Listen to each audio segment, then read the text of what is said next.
ადამიანის ბუნება ისეა მოწყობილი, რომ ის მუდმივად მიღწეულის გაუმჯობესებაზეა ორიენტირებული. სპორტსმენს შედეგის გაუმჯობესება უნდა, ფერმერს მოსავლის ხარისხის და რაოდენობის, მეცნიერს სამეცნიერო მიღწევების და ასე შემდეგ. თუმცა აქ საუბარია, რა თქმა უნდა, ჯანმრთელი აზროვნებისა და ჯანმრთელი ორიენტაციის მქონე ადამიანებზე. აი, რაც შეეხება ჰომოსექსუალებს, ლესბოსელებს და ტრანსგენდერებს, აქ ყველაფერი პირიქითაა. უფრო ზუსტად უკუღმა.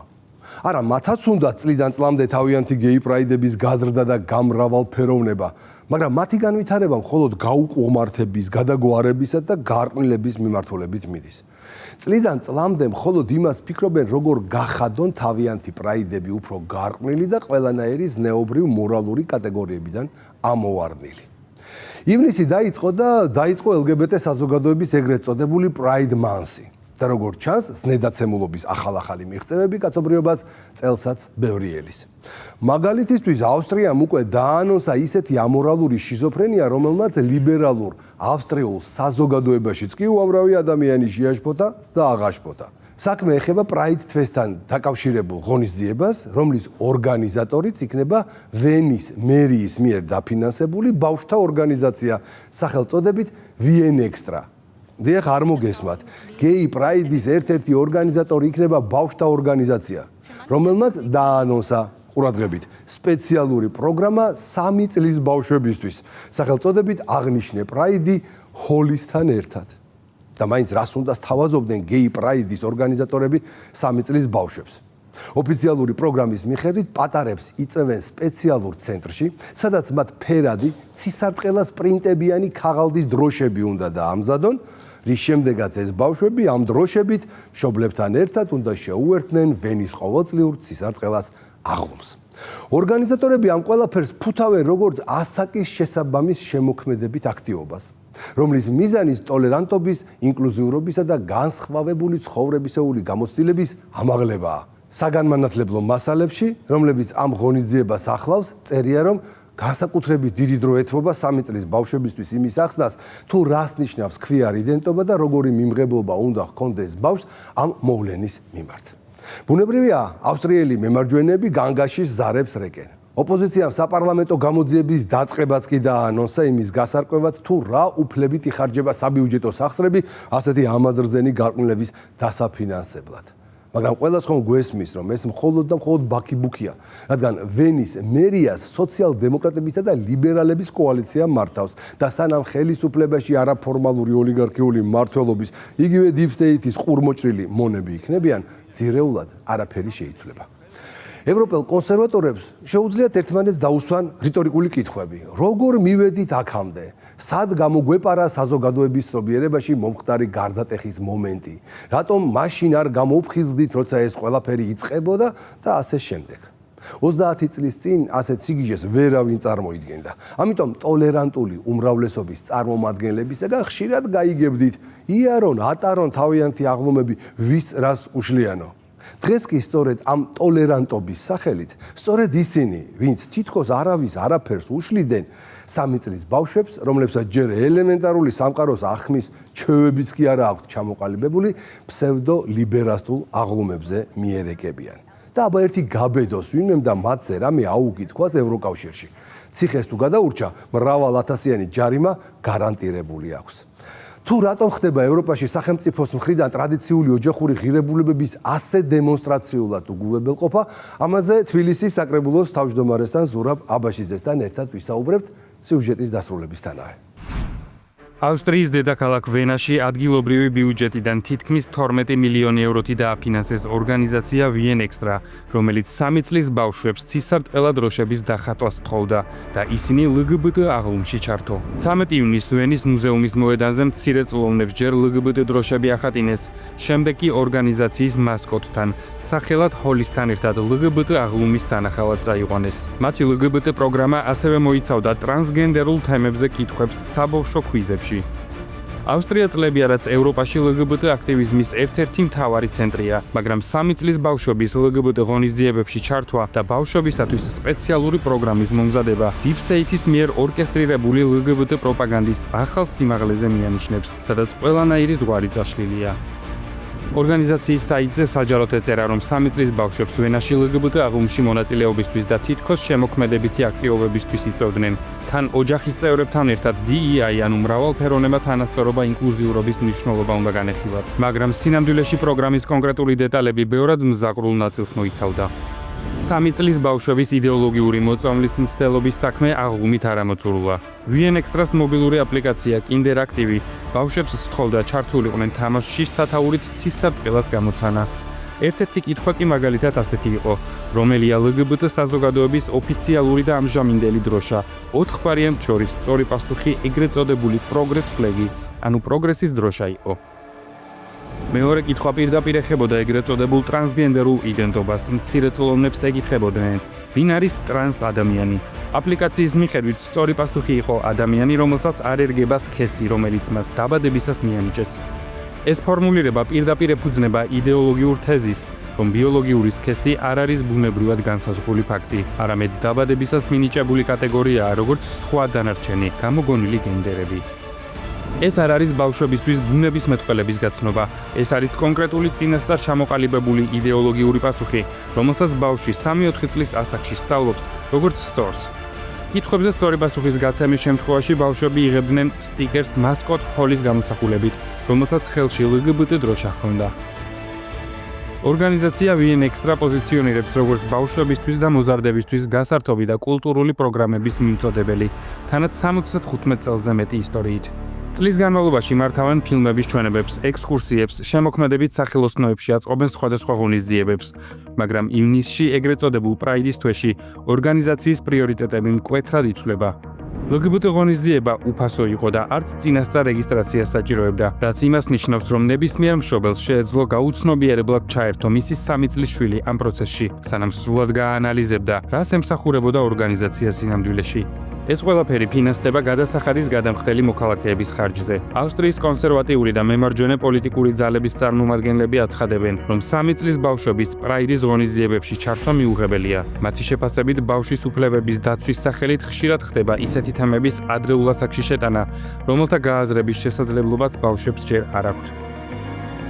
მცირეწლოვნებისთვის LGBT პროპაგანდით ტვინის გამორეცხვის ყველაზე აქტიური კრიტიკა ავსტრიის მემარჯვენე პარტია Freedom Party of Austria-მ გაბედა. მაქსიმილიან კრაუსმა VN Extra-ს LGBT პროგრამა მკაცრად გააკრიტიკა და განაცხადა.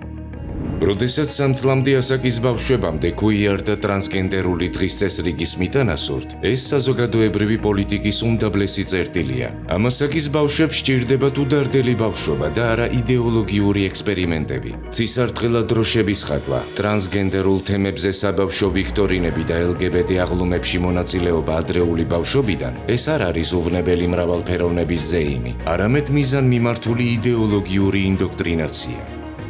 მისივე თქმით პარტია აპირებს შეკითხვები დასვას ვენის მუნიციპალიტეტში VN Extra-ს დაფინანსების საკითხზე. კიდევ ერთმა პოლიტიკოსმა ავსტრიის სახალხო პარტიის წარმომადგენელმა და ვენის საკრებულოს წევრმა კაროლაინ ჰუნგერლენდერმა ღონისძიება შეაფასა როგორც ღრმად უპასუხისმგებლო. ეს ინდოქტრინაცია ჩვილობის ასაკიდან ღრმად უპასუხისმგებლოა. ახალი სკოლები არ შენდება, ხალხი თვეების განმავლობაში ელოდება ექიმთან ვიზიტს, მაგრამ პრაიდისთვის ფული ყოველთვის არის. ქალაქმა საკუთარ ძირეულ ფუნქციებზე უნდა გაამახვილოს ყურადღება, როგორებიცაა უსაფრთხოება, განათლება, ჯანდაცვა. ბავშვების ინდოქტრინაცია ამ ფუნქციებში ნამდვილად არ მოიაზრება. ცალკე ხსენების ღირსია ის ფაქტიც, რომ VN Extra-ს, ანუ ორგანიზაციას, რომელიც LGBT პროგრამებს 3 წლის ბავშვებისთვის ახორციელებს, ხელმძღვანელობს პოლიტიკური პარტია NEOS-ი და ვენის საკრებულოს წევრი დოლორეს პაკოში.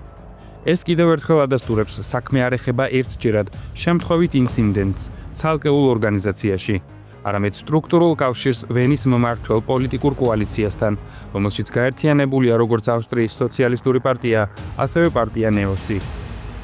ეს არ არის პირველი წელი, როდესაც VN Extra-მ მსგავსი ღონისძიება ჩაატარა. იგივე 2025 წელსაც მოხდა. შარშანდელი პროგრამა 4-დან 13 წლამდე ბავშვებისთვის იყო განკუთვნილი და მოიცავდა ცისარტყელას სიმბოლიკის შექმნას, სამახსოვრო ნივთების დამზადებას და შემდგომ მონაწილეობას LGBT აღლუმში. ასევე 2025 წლის ივნისისთვის განმავლობაში ორგანიზაცია ატარებდა Pride Month-ის სხვადასხვა აქტივობას 2-დან 13 წლამდე ბავშვებისთვის. პროგრამებში შედიოდა მრავალფეროვნების კედლის შექმნა, დროშების მოხატვა და LGBT თემატური მასალების გაცნობა. უკვე ცხადი ხდება, რომ საქმე ერთჯერად ღონისძიებას არ ეხება. ეს არის სისტემური მიდგომა, რომლის ფარგლებშიც LGBT თემატიკა სულ უფრო მცირე ასაკის ბავშვებამდე აღწევს. არც 2026 წლის ღონისძიება არ არის შემთხვევითობა. ეს არის შარშანდელი პრაქტიკის გაგრძელება, რომელიც დღემდე ფაქტობრივად არავის შეუჩერებია. ამ ისტორიას უფრო ფართო კონტექსტიც აქვს. წლების განმავლობაში ევროკავშირის წარმომადგენლები, ევრობიუროკრატები და მათ დაქვემდებარებაში მყოფი არასამთავრობო ორგანიზაციები აქტიურად აკრიტიკებენ აღმოსავლეთ ევროპის ქვეყნებს ანტი-LGBT დამოკიდებულების გამო. მათ შორის კრიტიკა ისმოდა საქართველოს მიმართაც, ოჯახური ღირებულებებისა და არასრულწლოვანთა დაცვის შესახებ კანონისა და ზოგადად ტრადიციული ფასეულობების დაცვის გამო. ქართულ კანონს ისინი დისკრიმინაციულად აბასებენ. ამავდროულად ვენაში, ევროკავშირის ერთ-ერთ ყველაზე მდიდარ და თითქოს პროგრესულ დედაქალაქში, ბიუჯეტიდან მილიონობით ევროს ხარჯავენ იმაზე, რომ 3 წლის ბავშვებს LGBT იდეოლოგია მოახვიონ თავს და LGBT დღის წესრიგს აზიარონ.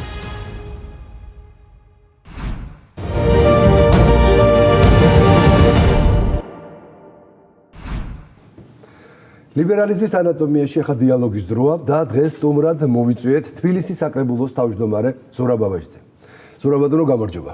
მოგესალმებით. და დიდი მადლობა, რომ დღეს ჩვენი სტუმარი ბრძანდებით. აი დაიწყო ივნისი და ეს ზაფხულის ულამაზესი თვე, რომელიც ამ LGBT ორგანიზაციებს Pride Month-ად აქვს გამოცხადებული, გადაუშავათ ივნისმა, არ ვიცი, მაგრამ მაინც აი მორიგ სიგიჟეებს გვთავაზობს მთელი მსოფლიოს მასშტაბით, განსაკუთრებით დასავლეთში. აი ავსტრიაში უკვე ისეთ რაღაცას მიაღწიეს, იმის იქეთ სად უნდა წავიდნენ, ალბათ აღარ ვიცი, ხო? პრაიდებს და აი ამ გეი პრაიდს აორგანიზებს ბავშვთა ორგანიზაცია. აი ამის იქეთ რა უნდა მოიფიქრონ საერთოდ. და 3 წლის ბავშვებს მიერეკებიან პრაიდზე. ეს გასაგებია, რომ თქვათ ყველა ცდილობს მაქსიმალურად რაღაც ამოვარდეს აი ამ მორალური კატეგორიებიდან, ზნეობრივი კატეგორიებიდან, რაც შეიძლება მეტად დაამახინჯონ არსებული ნორმა და რაღაცა გადაგვარებულობა შესთავაზონ. ეს არის მათი მთავარი მიზანი, მაგრამ მაინც საბოლოო ჯამში რატომ აკეთებენ ამას აი სახელმწიფოები, ევროპული სახელმწიფოები, ხო? იქაური პოლიტიკური, ასე ვთქვათ, წარმომადგენლები, პოლიტელიტა არ უნდათ ხვალინდელი დღის მომავალი რო კონდეს ევროპას? რატო ანადგურებენ საკუთარი ხელით აი ამ ხელა ცივილიზაციას? აი ეს ალბათ ცოტა რიტორიკული კითხვაც არის, მაგრამ ძალიან აქტუალური. შეიძლება საკუთარი ხელით ასე ანადგურებდე იმას, რაც საუკუნეების განმავლობაში შექმნილა და უბრალოდ გათვალო იმაზე, რომ ხვალინდელი დღე აღარ გინდა? აი რას უნდა დაუკავშიროთ ეს? მიზანი რა არის? მოგესალმებით ბატონ გიორგი, კიდევ ერთხელ მივესალმები ჩვენ ტელემაყურებელს, მადლობა მოწვევისთვის. ძალიან საინტერესო ფორმატია და მოხარული ვარ, რომ ვიღებ მონაწილეობას. დიდი მადლობა. შეკითხვა საკმაოდ ესეთია, ერთის მხრივ ადვილად გასაცემია პასუხი ამ შეკითხვაზე. თითქოს, მაგრამ სიღრმისეულად თუ შევხედავთ ამ საკითხს, რა თქმა უნდა, ბევრ პრობლემასთან არის დაკავშირებული. ხა თქვენ ბავშვების თემა ახსენეთ და სანამ ამ უფრო მიუახლოვდებით ამ პრობლემურ საკითხს, მეუბნეთ ახლა თქვენთან საუბარში გამახსენდა ჩემი ბოლო ვიზიტი, ბოლო პერიოდში რო ვიყავით ბრიუსელში. იქ რაღაც შეხვედრები მიმდინარეობდა და დაემთხვა სწორედ ამ ივნისის პერიოდს, დაემთხვა ამ პრაიდების პერიოდს, ხო, თვეს და უფრო მეტად მე რაც ჩემზე იმოქმედა ერთი ძალიან უმნიშვნელო შეიძლება ჩანდეს ერთის მხრივ, მაგრამ მეორეს მხრივ მივხვდი, რომ აქ სერიოზულ პრობლემასთანა კიდე სიღრმისეულად საქმე, ვინაიდან ნუ ხა ამ სისარტყელის დროშებით რო არის მოფენილი თელი ქალაქი, ნუ ეს ერთი ამბავია და თქვა სისარტყელა ყველასია, კი ბატონო, და ეს არ უნდა იყოს რაღაცა მითვისება, რაღაცა ერთი ჯგუფის, ხო, რა თქმა უნდა. გაუკმართებული სისარტყელა ეს არის ნამდვილი. ხო, რა თქმა უნდა. ერთი ფერი აკლია. ერთი ფერი კი ბატონო, მაგრამ მე რაც თვალში საცემი იყო ჩემთვის, შეიძლება პარადოქსულად ჟღერდეს, მაგრამ გადასასვლელი, რომელიც არის სოფლიოში ყველგან ზებრა, ხო, შავი თეთრი. ესეც ფერებად იყო შეღებილი. ანუ სახელმწიფოა ხო, ნახეთ და მუნიციპალიტეტს უკვე და კარგი ამ ზებრას რაღაც ერჩიან თქო, მე ესე რიტორიკულად დავსვი, იმიტომ რომ ზებრა ხო ეს ხო ცხოველთან არ არის ყველასთვის არის ხო იმიტომ შავი და თეთრია გადასასვლელი და ესეც თელ ქალაქში იყო შეღებილი ამ პრაიდის ფერებად მოდი ესე ვთქვათ სისარტყელას მივესალმოთ იმიტომ რომ დავაბრუნოთ სისარტყელა თავის ადგილზე იმდენად მოგწონს მაგრამ ეს იუმორით შეიძლება მაგრამ მეთქი აი ცოტა რა იმდენად სიღრმისეულად არის იმდენად გამჯდარია იმდენად რაღაც პროპაგანდისტულია მოდი ესე ვთქვათ რომ ყველგან და ყველაფერში უნდა ყოფილიყო აბსოლუტურად რომ ზებრაც გადასასვლელიც უნდა იყოს შეღებილი ამ ფერებში და აბსოლუტურად სრული ეს მოცვა ისა რომ აი რასაც ეს რეჟიმის მუნიციპალური სამსახურები ჩართულები არიან ხა რა თქმა უნდა არა მხოლოდ ის ორგანიზაციები ვიზამაზე ორგანიზება ეს არის ნახეთ ტრენდი ამიტომ ეხა შედარება ეხა იმისე რომ კი ბატონო ზებრა შეღებები ვთქვათ ეს ერთია მაგრამ ბავშვთა ეხლა რასაც ჩვენ ვამბობდით ამის გამოყენება და ზოგადად საით მიდის ნახეთ ეს ხო კულტივაცია ამისი მოხდა ეტაპობრივად ეხლა თავიდანვე მოდით ესე ვთქვათ რომ ის ადამიანები რომლებიც არიან განსხვავებული სექსუალური ორიენტაციის ადამიანები არსებობს და მომავალშიც იარსებებენ ანტიკური პერიოდიდან მოყოლებული და ქრისტიანულ სამყაროშიც და შემდეგ ეს ჩვეულებრივ მოვლენაა ხო ბუნებრივია მაგრამ ადამიანებს რომლებიც იყვნენ ამ სექსუალური ორიენტაციის განსხვავებული ადამიანები ჰომოსექსუალები მაგრამ იმათ იძულებით კურნალობდნენ ქიმიოთერაპიით წინა საუკუნეში წარმოიდგინეთ როცა ადამიანი იქნებოდა ხილებული ამ მიმართულებით რა თქმა უნდა მე ეს იძულებით ექვემდებარებოდა კურნალობას ქიმიოთერაპიას რითიც კურნავენ დღეს მაგალითად ონკოლოგიის სიმსივნის დაავადებულ ადამიანს 1990 წლამდე წარმოიდგინეთ თქვენ უკიდურესობიდან წავედით გადავარდით მეორეში თორე ნახეთ კიდევ ერთხელ ვამბობ რომ ასეთი ადამიანები ქიმიური კურნალობიდან გადავარდით თავსმოხვევა საყოველთაო დონეზე იყვნენ ესეთი ადამიანები არიან და მომავალშიც იქნებიან, იმიტომ რომ ეს არის ესე არის მოუწყობილი, მაგრამ იმის თქმა რომ დღეს ეს უნდა გახდეს ნორმა და ეს ბავშვებს უნდა ვასწავლოთ უკვე და ბავშვებს უნდა მივცეთ სექსუალური არჩევანი, ორიენტაცია და ამის პროპაგანდა და ამას უყუროს და ამის კულტივაცია მოხდეს და ადამიანები ამას ძალიან ჩვეულებრივ მიიღოთ, აქ არის ძალიან სიღრმისეული პრობლემები. ეხლა ჩვენ ქართველები ვართ ოპტიმისტიერი. და გარკვეულწილად გვაქვს მაინც იმის იმედი, რომ აი 4 წელიწადში 2030 წელს, როდესაც გაიხსნება ევროკავშირში გაწევრიანების ახალი ეტაპი, რაღაცნაირად ევროკავშირში ბევრი რამე შეიცვლება. და ეს შიზოფრენია რაღაცნაირად შემოტრიალდება და ისევ გახდება სასურველი და მიმზიდველი ევროკავშირში გაწევრიანება. აი როგორც ადრე იყო. რამდენად გაქვს ამის იმედი, რომ რაღაცა მართლა შეიცვლება და 4 წელიწადში უკეთესობას ვიხილავთ. ჯერჯერობით ყველაფერი მხოლოდ გაუარესებისკენ. კი ბატონო, ეს თემა რაზეც ახლა ვისაუბროთ, რა თქმა უნდა, კავშირშია იმაზე რაზეც ვსაუბრობდით. იქ არსებობს რაღაც ჯგუფები, არის კაია კალასის ჯგუფი, რომელიც საგარეო მიმართულება მიყვავს, არის ფონ დერ ლაიენის, იქ მთელი რიგი საკითხებია, რომელიც ძალიან განსხვავებული შიდა პროცესებია, რომელიც ერთმანეთთან ძალიან აშორებს ზოგადად ევროპულ ღირებულებებს და ეხლა ჩვენ არაერთი განცხადება ვნახეთ ბოლოს ინდიპენდენტმა გამოაქვეყნა სტატია, სადაც პირდაპირ დაიწყეს უკვე ფრანგებმა, გერმანელებმა საუბარი იმაზე, რომ ევროკავშირის ეს უმაღლესი წარმომადგენლობა საგარეო მიმართულებით ძალიან ერევა უკვე ქვეყნის სუვერენიტეტსა და საგარეო პოლიტიკის მიმართულებებში და ეს უნდა გადაიხედოს. თუმცა თვითონ უკვე ხედავენ რა პრობლემების წინაშე დგას. კლიანად ეწინააღმდეგებიან თავის წესდებასაც და კანონს არღვევენ ევროკავშირის სტანდარტების თვალსაზრისით, იმიტომ რომ ერევიან იმაში, რაც აბსოლუტურად არ არის მათ შესაძლებელი. რა თქმა უნდა, ჩვენ უნდა რეალობა ვთქვათ და სიმართლე რასთან გვაქვს საქმე. ის ადამიანები, რომლებსაც წარსულში ხა დიდი რაღაცა პოლიტიკური რაღაცა დიდი ბიოგრაფიით არ გამოირჩეოდა და არა აქვს რაღაც დიდი დამსახურებები, როგორც თავის ქვეყნის შიგნით, ასე ქვეყნის საგარეო მიმართულებაში, ჩაიბარეს ესეთი მიმართულებები, რომლებიც აზიანებს პირდაპირ გეტყვით პროცესს და ილუზორულს ქრის ეს ყველაფერი, როგორც იყო სამწუხაროდ ეხლა ჩვენ გვჟეროდა, რომ ნატო არის ორგანიზაცია, რომელიც აუცილებლად გაფართოვდება, ჩვენთვის ეს იყო მნიშვნელოვანი, რომ ის ქოლგა, რომელიც უსაფრთხოება შექმნიდა საქართველოში და რა თქმა უნდა ეს იმ პერიოდისთვის ეს წარმოადგენდა ერთ-ერთ მთავარ მიზანს, მაგრამ დღეს როგორ შეიძლება ჩვენ ვილაპარაკოთ ნატოზე ინტეგრაციის პროცესზე, როდესაც ვხედავთ რა მივიღეთ ჩვენ თვითონ რუსეთ-საქართველოს ომის შემდეგ რამდენი დღეს უწყოთ მშვიდობაზე რო ლაპარაკობთ, რამდენად მნიშვნელოვანია ეს ეკონომიკური და სტაბილურობის განვითარების ქვეყნის და რა ვითარება აქვს დღეს უკრაინას, რომ ნატოს თემა საერთოდ დღის წესრიგში აღარ დგას. არჩევნები ჩატარდება ასევე ევროპარლამენტის 2028 წელს. ეხლა არის 26 წელი, როგორც ჩვენი არჩევნები, ისე ემთხვევა. ამიტომ ძალიან მნიშვნელოვანია ეს ხაზი, რომ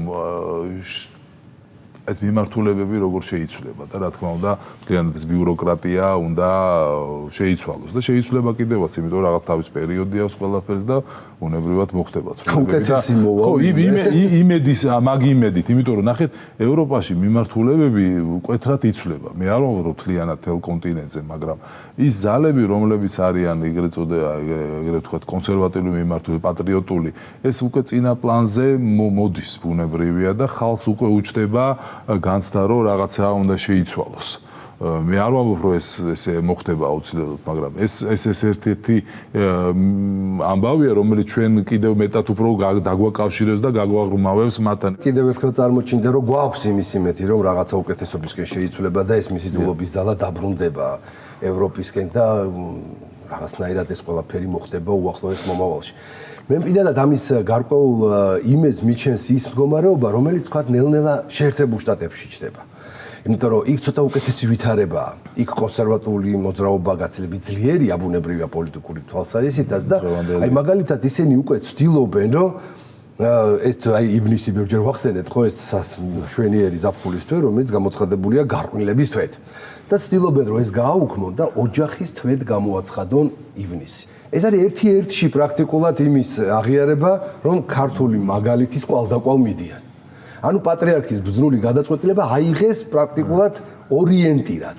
მე დარწმუნებული ვარ, რომ ამერიკა არასოდეს აღიარებს იმას, რომ პატარა საქართველოს მაგალითზე ააწყო ამხელა პოლიტიკური რეალობა, მაგრამ ჩვენ ხო ვიცით, რამხელა სულიერი მნიშვნელობის დატვირთვა გვაქვს ზოგადად თელ მსოფლიოში.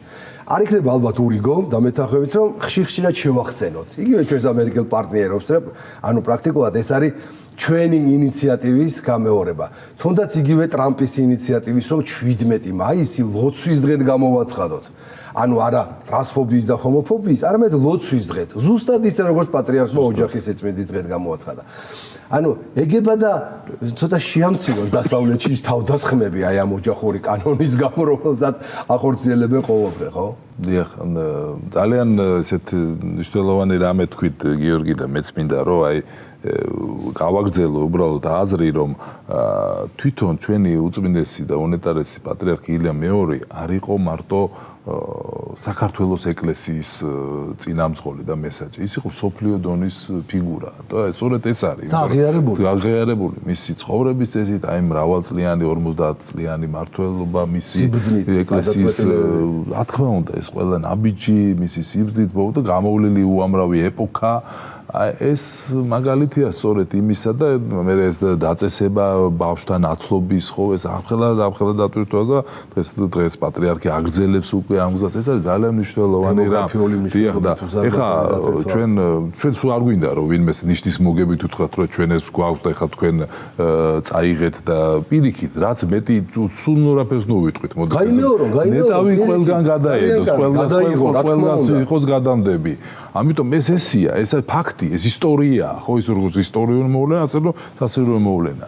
და ამიტომ მნიშვნელოვანია ხა ჩვენ ამაზე ესე უნდა ვთქვათ, რაც არის, მაგრამ იმას აი თქვათ რომ ჩვენ გადაიღეთ პირიქით, რაც უფრო მეტი წავა საქართველოსდან კარგი იდეა და მნიშვნელოვანი. ჩვენთვისაც კარგია და რა თქმა უნდა, ხოლმე მივესალმებით ამ გადაწყვეტილებას ამერიკის შეერთებულ შტატებში, რომ ნელა-ნელა მოხდეს ამის საპრიზნო და ეს ამბავი რაღაცნაირად შეიცვალოს დაბალანსი. ყოველთვის ამის იმედი გვაქვს, იმიტომ რომ ღმერთის საქმეა ესა და წარმოიდგინეთ, სხვანაირად ვერ იქნება, იმიტომ რომ ეს ვისაც ჯერა, რა თქმა უნდა, ამისი და ვისაც წამს და ხა ვისაც არ წამს და არჯერ ახლა იმისთვის ძალიან ძნელია ამის მოსმენაც, გაგებაც ბუნებრივია და მიმღებლობაც თავისთავად. ამიტომ ჩვენი თავარი ამოცანა არის, მე კიდევ ერთხელ ვიტყვი, რომ როგორც ნახეთ, მნიშვნელოვანი არის ის, რომ დღეს ქართული სახელმწიფო და ამ შემთხვევაში პოლიტიკური ძალა და ეკლესია ამ შემთხვევაში ჩვენ არა ვართ და ვერც ვიქნებით ვერასდროს თეოკრატიული მართლობის სახელმწიფო, ეს წარმოუდგენელია, სეკულარული სახელმწიფოა, მაგრამ ის, რასაც ადამიანის შინაგანი სამყარო ძირითადით და სახელმწიფოს მართვა ის ერთმანეთთან თანხვედრაში მოდის, სწორედ ეს გვინდა ჩვენ ხო, რა თქმა უნდა, ამას მოაქვს რატო არ მნიშვნელოვანი, რომ შვიდობას უნდა ვეძებდეთ, შვიდობას და მივსდევდეთ მას აუცილებლად. აი ძალიან სწორი ფორმულირება მოძებნე ახლა იმასთან დაკავშირებით, რომ როდესაც ერის განწყობები ემთხვევა სახელმწიფოს და ხელისუფლების მართვის სტანდარტებს, მაშინ იქნება მხოლოდ ალბათ ერისა და ბერის რეალური ერთობა. და ეს არის გარანტი იმისა, რომ ქვეყანა განვითარდება და რაც თავარია სწორი გზით მიდის. და მე ნურავის ნუ გაუკვირდება, რატო იმარჯვოს ქართული ოცნება არჩევნებში. დიდი მადლობა. მადლობა თქვენ. დიდი მადლობა საინტერესო საუბრისთვის. მე იმაც ვიტოვებ, რომ ჩვენ კიდევ არაერთხელ ვისაუბრებთ ეს ძალიან მნიშვნელოვან, ძალიან რთულ, მაგრამ აუცილებლად სასაუბრო თემებზე. დაგემშვიდობებით, მაყურებელს კი შევახსენებ, რომ დღეს ჩვენი სტუდიის სტუმარი თბილისის საკრებულოს თავმჯდომარე ზურაბ ბაბაშიძე გახლდათ.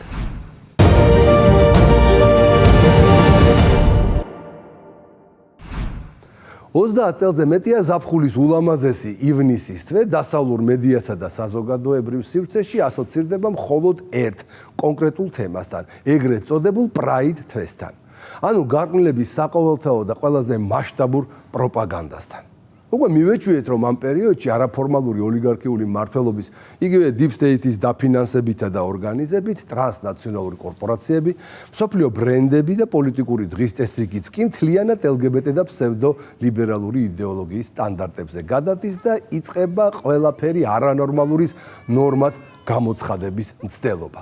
თუმცა მიმდინარე წლის ივნისმა უკვე აჩვენა, რომ ამ ერთგვარ მონოპოლიას სერიოზული ბზარი გაუჩნდა. ლიბერალურ დასავლეთში თუ მუდამ იმაზე ფიქრობენ, როგორ გახადონ ივნისი კიდევ უფრო გარყვნილი და ამორალური, კონსერვატორები იმავე დასავლეთში სრული ამ სიტყვის მნიშვნელობით საქართველოსგან იღებენ მაგალითს და ტრადიციული ოჯახური ღირებულებების გადარჩენას ჩვენს კვალდაკვალ ცდილობენ. როგორ დაუჯერებელიც არ უნდა იყოს, ინსპირაციის წყარო ამერიკელი რესპუბლიკელებისათვის აშკარად პატარა ქვეყნის ბრძენი პატრიარქის ინიციატივა გახდა. მაშასე შეერთებულ შტატებში დაიწყო პროცესი, რომელსაც ანალიტიკოსები კულტურის დაბრუნებას ან კონსერვატიულ რებრენდინგს უწოდებენ. რესპუბლიკელი გუბერნატორები და კანონმდებლები მთელი ქვეყნის მასშტაბით გამოდიან ინიციატივით, რომ ივნისის თვე აღარ იყოს მხოლოდ LGBT ორგანიზაციებისა და ტრანსგენდერული ფონდების საკუთრება. მათ ისეთი ალტერნატივების ინიცირება დაიწყეს, რომელიც პირდაპირ უპირისპირდება ამ გარყვნილ დღის წესრიგს და აქცენტს ტრადიციულ, მათ შორის ძველ ამერიკულ ფასეულობებზე, ოჯახსა და წმენაზე აკეთებს. ინდიანასა და ტენესის შტატის გუბერნატორებმა ივნისი ოფიციალურად გამოაცხადეს ნუკლეარული ოჯახის თვედ. მათი დეკლარაციით ეს არის თვე, რომელიც ეძღვნება ტრადიციული ოჯახის აღნიშვნას. ოჯახის, რომელიც შედგება ერთი ქმრის, ერთი ცოლისა და მათი ბიოლოგიური ან აყვანილი შვილებისგან. ტენესის საკანონმდებლო ორგანოს მიერ მიღებულ რეზოლუციაში პირდაპირაა ხაზგასმული, რომ პრაქტიკულად დაღუპვის პირას ვართ მისულები, რადგან ტრადიციული ოჯახის დღე ჩვენს შტატშიც და მთელ ქვეყანაშიც თავდასხმის მთავარი ობიექტიაო. იგივე ინიციატივით გამოვიდა ალაბამას შტატიც. გუბერნატორმა კეი აივიმ ივნისი ტრადიციული და ძლიერი ოჯახის თვედ გამოაცხადა. მის ოფიციალურ პროკლამაციაში წერია, რომ მამა არის ოჯახის თავი და რომ სახლი, რომელსაც მამა და დედა უძღვებიან, ბავშვებს აძლევს იმ გამოცდილებას, რომელიც აუცილებელია ცხოვრებაში წარმატების მისაღწევად. იმავდროულად იუტასა და არკანზასში ივნისი გამოცხადდა ერთგულების თვედ. აქცენტი კეთდება რწმენის, ქვეყნისა და ოჯახისადმი ერთგულებაზე. მოკლედ, შტატებში ნამდვილი ოჯახური ბუმია. რაც შეეხება ფედერალურ დონეს, ქვეყნის მთავარ საკანონმდებლო ორგანოში ილინოისის კონგრესმენმა მარი მილერმა წარადგინა რეზოლუცია, რომელიც ითხოვს ივნისი მთელი ქვეყნის მასშტაბით გამოცხადდეს ოჯახის თვედ, ხოლო პრაიდისთვის სტატუსი საერთოდ გაუქმდეს. მის ინიციატივაში წერია, რომ არავის აქვს მონოპოლია კონკრეტულ დღესა თუ კონკრეტულ თვეზეო. მოკლედ როგორც იქნა ამერიკაში ნამდვილი ჯამრთელი ვოუკიზმი, ანუ გამოღვიძება დაიწყეს 30 წლიანი LGBT ძილიდან.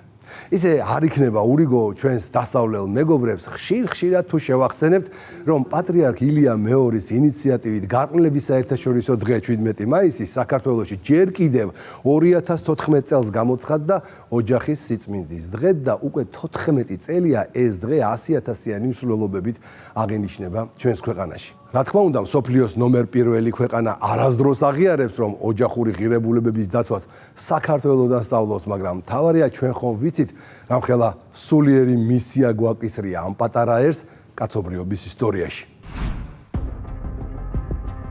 დასავლური ცივილიზაციის ისტორიაში ოჯახი არასოდეს ყოფილა მხოლოდ ერთ-ერთი სოციალური ინსტიტუტი მრავალთა შორის. იგი განიხილებოდა როგორც საზოგადოების ფუნდამენტური უჯრედი, ის საწყისი სივრცე, სადაც ყალიბდებოდა ადამიანი, ფორმირდებოდა ზნეობრივი წესრიგი და თაობიდან თაობას გადაეცემოდა სარწმუნოება, კულტურა, ეროვნული მეხსიერება და ერთიანობის განცდა. სახელმწიფოები იცვლებიან, პოლიტიკური სისტემები ირღვევა და ხელახლა ყალიბდება, მაგრამ ცივილიზაციის უწყვეტობა მხოლოდ მაშინ არჩუნდება, როდესაც მისი ფუნდამენტური საყრდენი, ოჯახი და ტრადიციული სოციალური ქსოვილი სტაბილურობას ინარჩუნებს. თუმცა ბოლო 10 წლეულებში დასავლეთში სულ უფრო მკაფიოდ იკვეთება პროცესები, რომლებიც ტრადიციული ინსტიტუტების, ოჯახის, ქორწინების, რელიგიისა და ეროვნული იდენტობის არამხოლოდ გადაფასებას, არამედ მათი საზოგადოებრივი მნიშვნელობის სისტემურ შესუსტებასა და დელეგიტიმაციას ისახავს მიზნად. ამ პროცესთან ახლავს Deep State-ის მიერ მართული ახალი იდეოლოგიური პარადიგმის ჩამოყალიბება, რომლის ცენტრშიც არა ოჯახი, საზოგადოება და ისტორიული მემკვიდრეობაა, არამედ ინდივიდუალური იდენტობა, თვითგანსაზღვრა და კულტურული ნორმების მუდმივი რევიზია.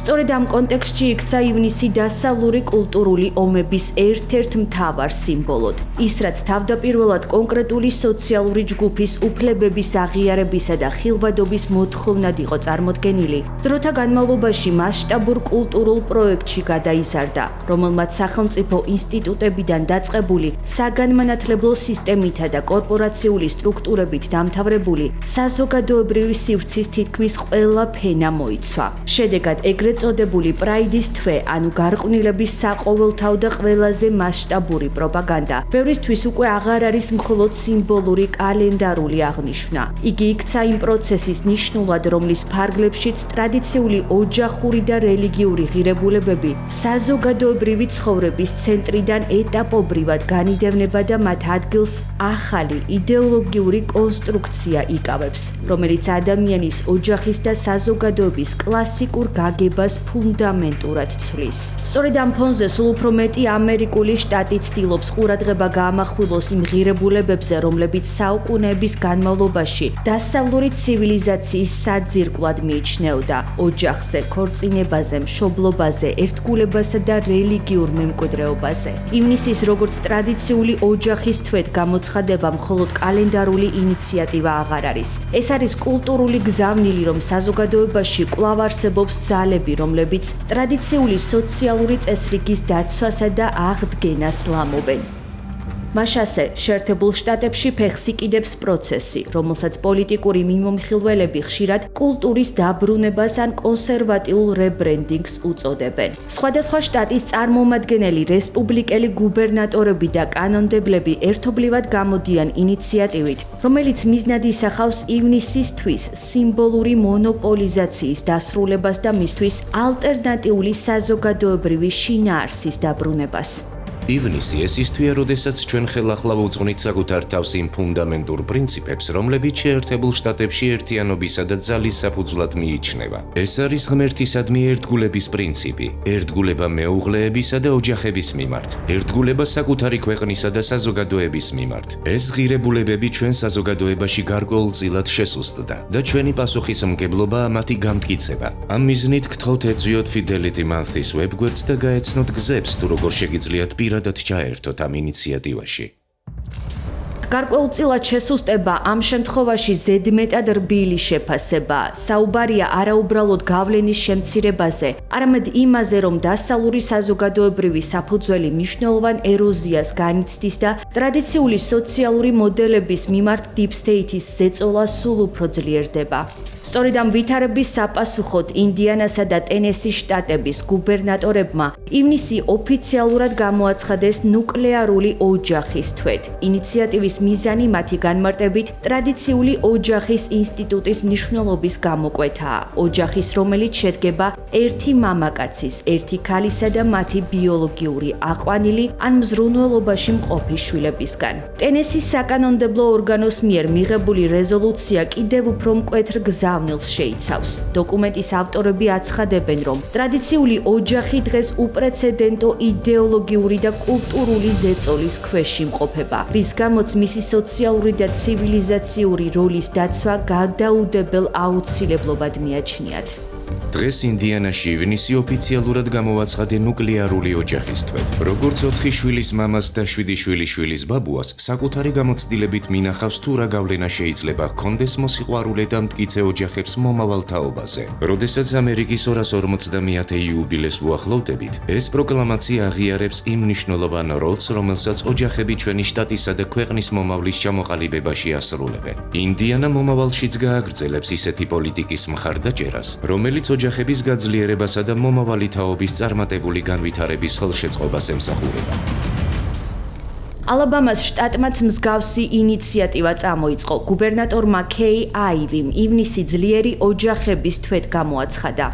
მის ოფიციალურ პროკლამაციაში ხაზგასმულია, რომ მამა ოჯახის მთავარ ფიგურად განიხილება და რომ ოჯახი, რომელსაც მამა და დედა ერთობლივად ხელმძღვანელობენ, ბავშვებს აძლევს იმ აუცილებელ ცხოვრებისეულ გამოცდილებას, რომელიც მათი წარმატებისთვის მნიშვნელოვანია. ანალოგიური ინიციატივა გაჟღერდა იუტასა და არკანზასის შტატებშიც. ივნისი ერთგულების თვედ გამოცხადდა, სადაც განსაკუთრებული ყურადღება ეთმობა რწმენის, ქვეყნისა და ოჯახისადმი ერთგულებას, როგორც საზოგადოებრივი ერთიანობისა და ღირებულებითი სტაბილურობის საფუძველს.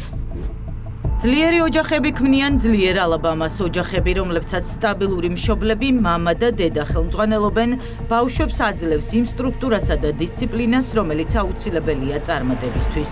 ალაბამაში ჩვენ პატივს ვცემთ იმ შრომისმოყვარე მშობლებს, რომლებიც თავიანთი შვილებისთვის კიდევ უფრო უკეთესი მომავლისკენ ისწრაფვიან. საგულისხმოა ქვეყნის ფედერალური დონეც, შეერთებული შტატების მთავარ საკანონმდებლო ორგანოში, ილინოისის რესპუბლიკელმა კონგრესმენმა მერი მილერმა რეზოლუცია წარადგინა, რომელიც ივნისის ოჯახის თვედ გამოცხადებას და პრაიდის თვის გაუქმებას ითვალისწინებს. მისი ინიციატივა ემყარება პოზიციას, რომ სახელმწიფო კალენდარში გარკვეული ჯგუფების მიერ მონოპოლიზებული სიმბოლური თვეების არსებობა არ არის სამართლიანი და რომ საზოგადოებრივ ცხოვრებაში უფრო ფართო, საერთო ღირებულებებზე დაფუძნებული ჩარჩოს დაბრუნებაა საჭირო.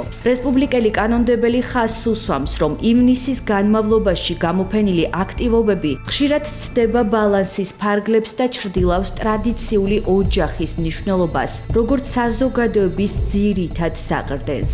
საბოლოო ჯამში ეს ინიციატივები ნათლად აჩვენებს, რომ ამერიკის შეერთებულ შტატებში კულტურული დაპირისპირება აღარ არის მხოლოდ სოციალური დისკუსია. ის უკვე გადაიქცა ბრძოლად იმის შესახებ, თუ რა მიიჩნევა საზოგადოების საფუძვლად და ვინ განსაზღვრავს ამ ღირებულებით ჩარჩოს. ცოტა არ იყოს მოულოდნელი, მაგრამ ძალიან სასიამოვნო და მნიშვნელოვანი ფაქტი დაფიქსირდა ვაშინგტონის შტატის ერთ-ერთ სკოლაში, სადაც მოსწავლეებმა იბრძოლეს და მიაღწიეს იმას, რომ გარე განათების ბოძებზე, სადაც ადრე LGBT ცისარტყელას დროშები გამოიფინებოდა ხოლმე, წელს ოჯახის თვის ბანერები განათავსეს. განსაკუთრებით სასიხარულო კი აქ ისაა, რომ ტრადიციული ოჯახის დაცვას სკოლის მოსწავლეები ცდილობენ. პრაქტიკულად ბავშვები, რომელთა გადაგვარებისთვისაც მოგონილი ეს პრაიდ თვეც და ეს გარყვნილების საყოველთაო პროპაგანდაც.